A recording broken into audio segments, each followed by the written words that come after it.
Welcome back everyone.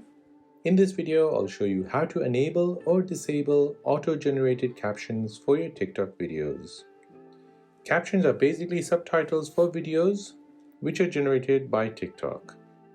This is great when you have the phone on mute or with people who have hearing difficulties. To enable this, open up your TikTok app. Now tap on your profile tab at the bottom right. Then tap on the three lines at the top right. Tap on Settings and Privacy.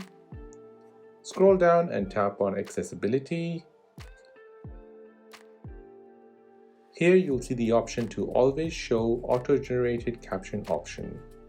By default, it is switched on.